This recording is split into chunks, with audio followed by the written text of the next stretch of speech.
merci beaucoup asalaamaaleykum maa ngi nuyu ñu fi teew ñëpp ngeen may ma xëy na je vais faire un blending damay jaxase peut-être français bi ak anglais bi wala ak olof bi c'est bizarre hein temps yi français ak anglais rek laay wax xam naa je vais retourner dans les classes certainement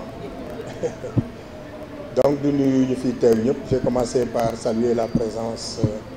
des différentes autorités ici parlementaires. Je commencerai par l'honorable député Ndak Thiam qui représente ses collègues députés du département de Dakar mais au-delà de l'Assemblée nationale. Saluer la présence des représentants des différents ministères, celui de la formation professionnelle principalement, à travers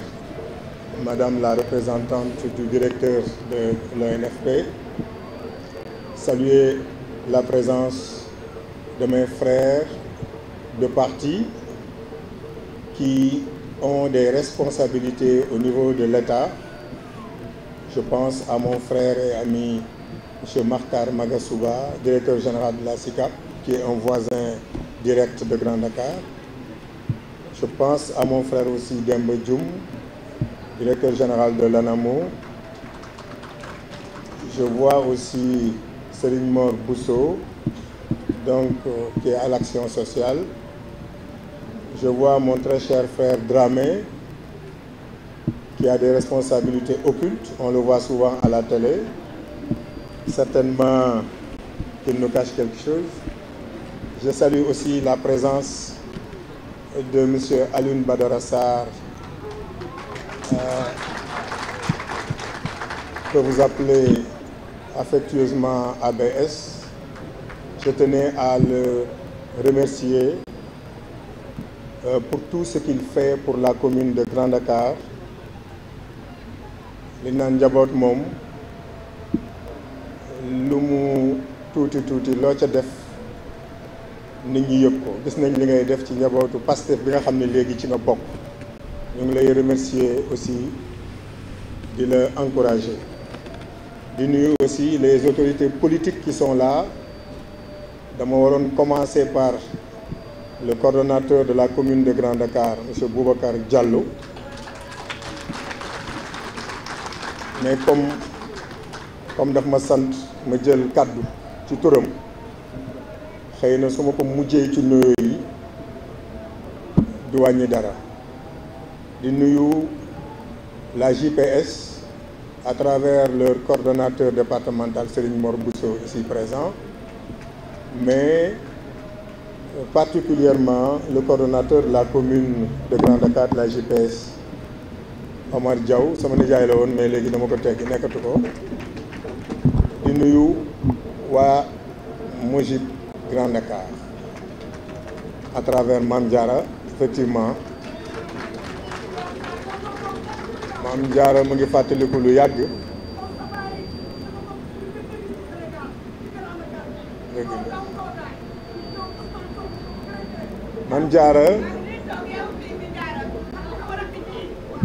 Mame Diarra moom mu ngi fàttali lu yàgg 2017 boobu ñu ngi nekk élection législative defe naa avant 2017 sax laa ko contacté woon mu nekk pionnière fii ci jigéen ñi fii ci Pastef Grand Dakar. Mame Diarra musuma gis lu Pastef di organiser fii à Dakar te teewul musuma ko gis. mu nekk une femme de valeur ku bëgg waaw may ma rek may ma tuuti rek xam nga moom li ñu boole yéen yéen a bokk ndey ak baay mais ñu li ñu bokk ak moom raw na ndey ak baay parce que dañoo bokk Pastef mu nekk famille. Pastef moom Pastef Sénégal moo ñu boole te Sénégal moo ëpp doole lépp. Donc Mame Diarra, je tenais à travers toi, je tenais à rendre hommage à toutes les femmes patriotes du Sénégal pour ce qu'elles font pour leur pays.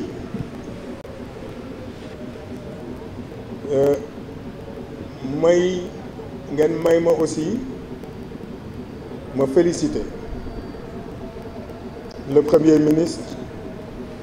monsieur Ousmane Sonko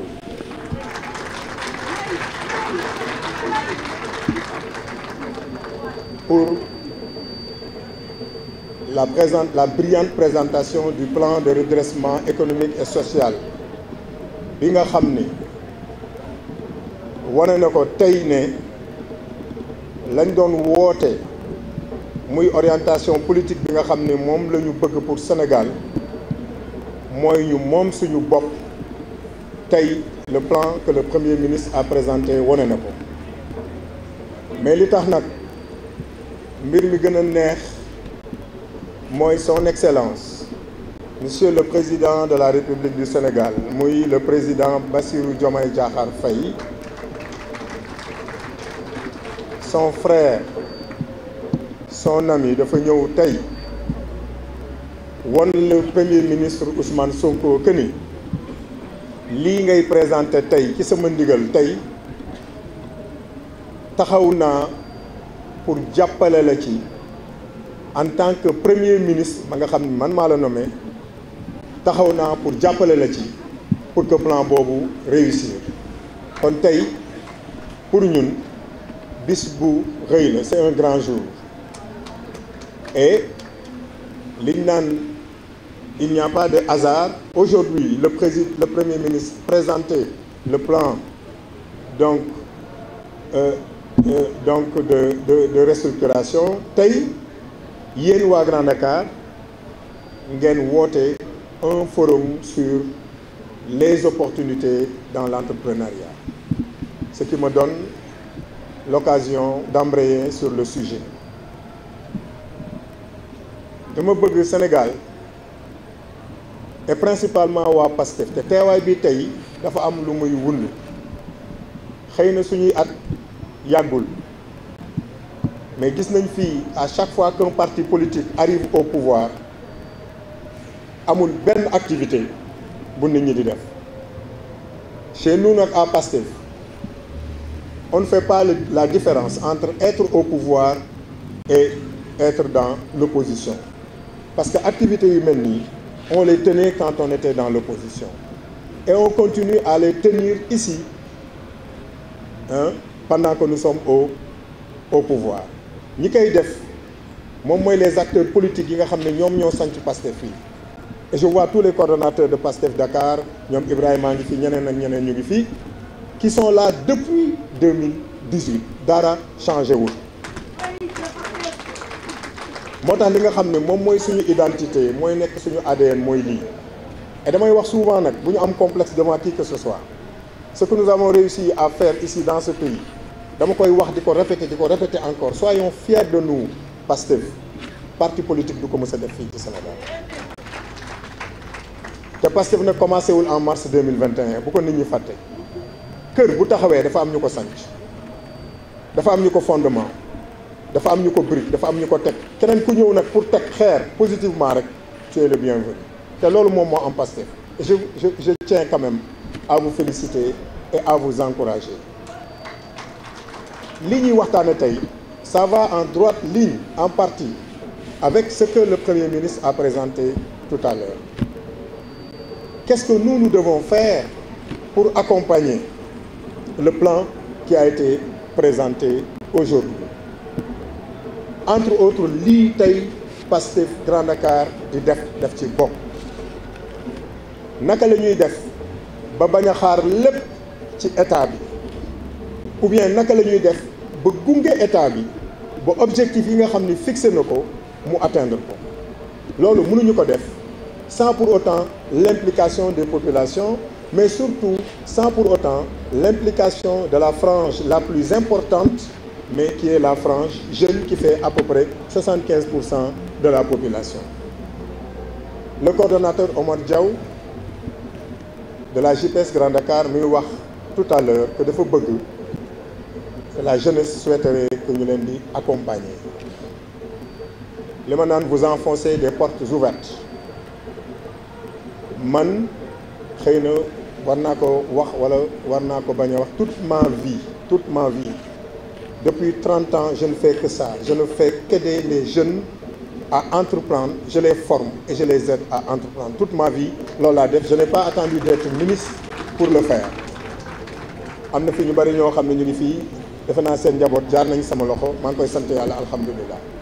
J'ai toujours encouragé les jeunes à la formation et à l'entrepreneuriat. Toujours. Et je dis, si aujourd'hui, cette jeunesse est consciente de plus en plus de cela et demande à être aidée, je crois que l'ignan kuy xawma kuy teud xawma ak kuy fanan xawma tej buntu du len bolé xawma olof nim koy waxé hein ku wa ku bëgg fu muy fanan hein donc tejel buntu bi du len bolé. Donc je pense que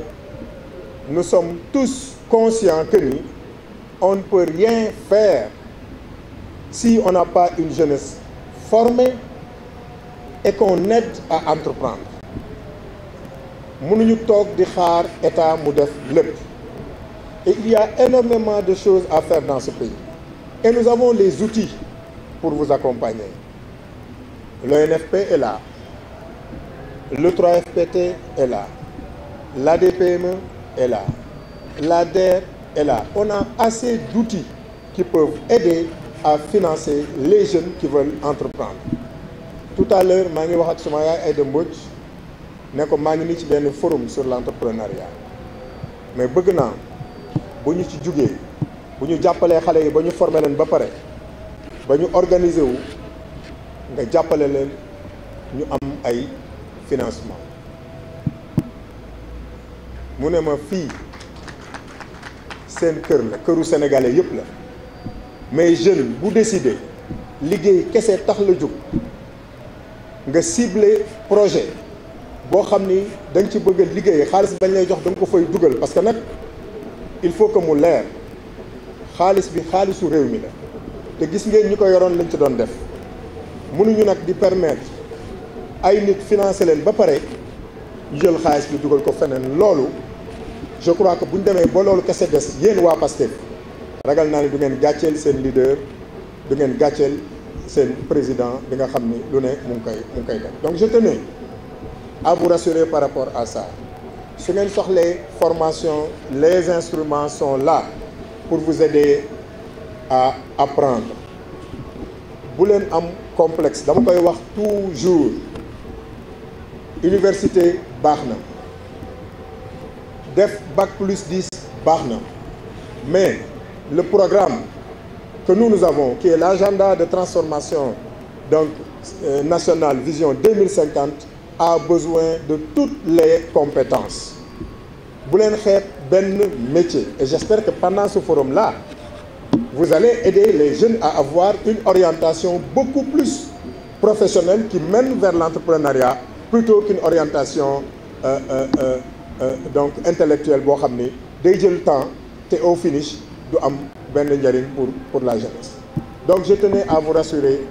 pour cela. Man personnellement lu ma mën ak lu ma mënul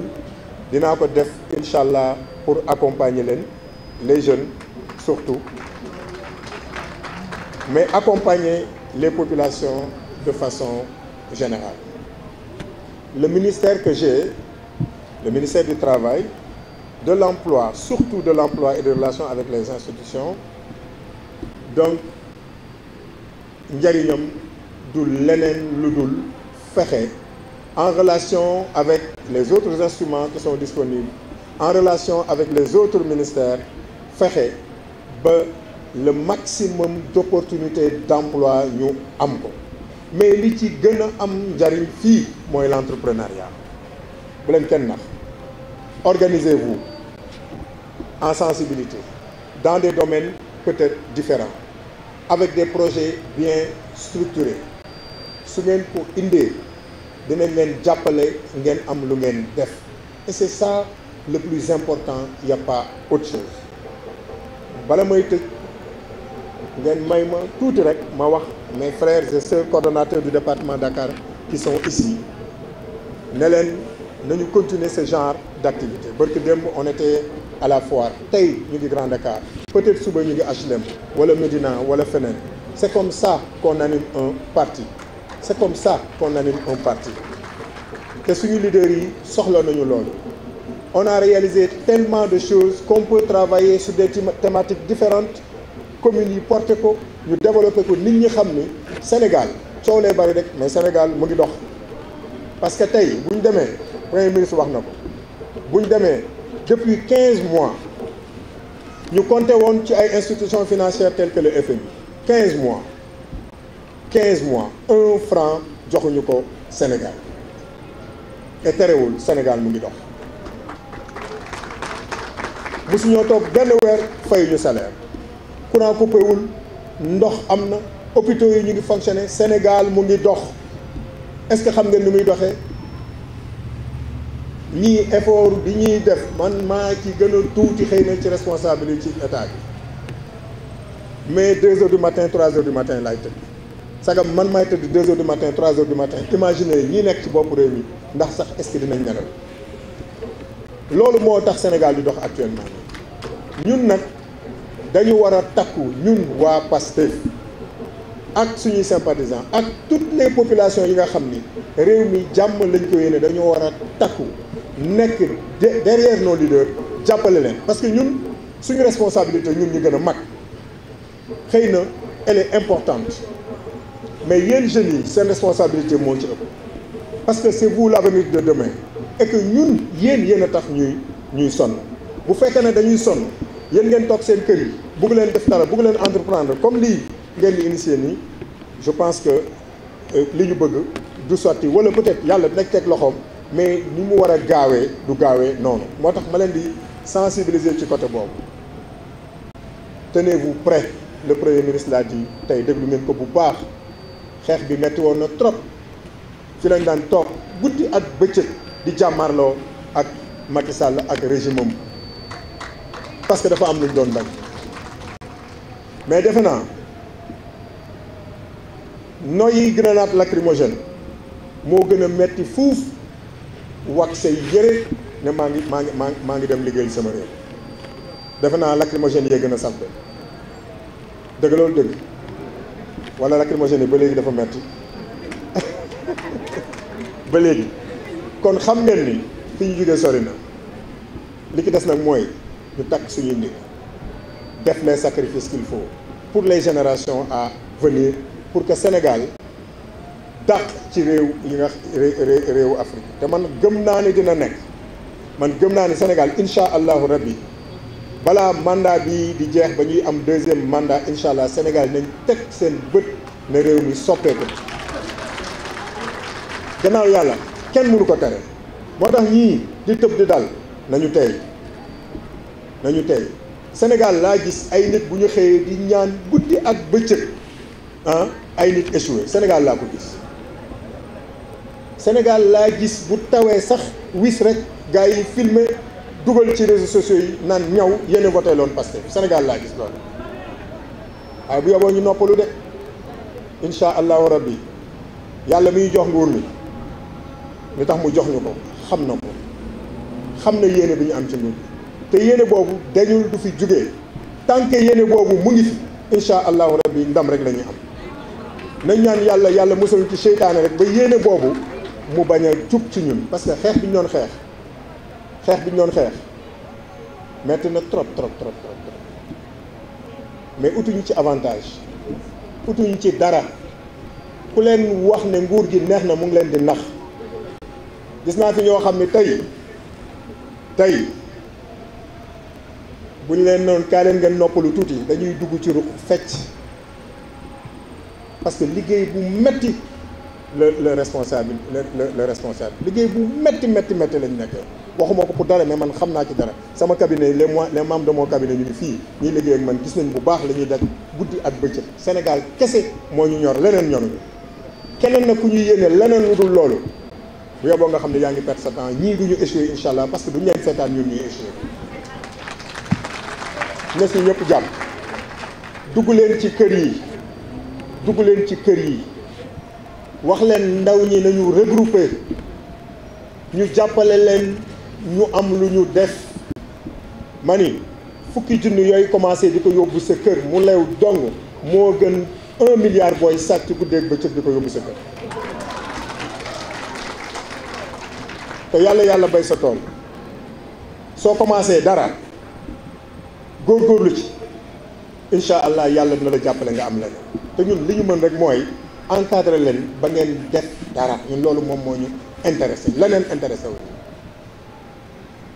dama koy wax souvent man si j'ai accepté d'entrer dans un gouvernement c'est grâce à la jeunesse emploi moo tax ma jël ko loolu duma ci bëgg moo tax je le dis je reste disponible les instruments de formation sont là ils restent disponibles nos portes vous sont ouvertes suñuy bureau musul tëju en tout cas man sama bureau tëjuwul sama téléphone tëjuwul ku ma woo jot ma ku ma soxla gis ma uniquement nag pour l'intérêt des Sénégalais soxlawuma ku ma feccal soxlawuma ku ma woyal soxlawuma ku ma tagg li ma intéressé mooy est-ce que bu ma tëddee nelaw li tax ñu fal ma maa ngi koy def loolu rek moo ma intéressé di ñaan yàlla def jàmm ci réew mi danañu continuer comme ni ngeen ko waxee di leen accompagner mais en attendant que ñu dem ci yeneen activité en attendant que ñu gisewaat gën a waxtaan je profite donc de cette tribune pour déclarer ouvert les travaux du forum qui porte sur l'entrepreneuriat ici à Grand Dakar et je souhaite parfaite réussite donc aux organisateurs et à Pastef Grand Dakar. Salaamaaleykum wa rahmatulah.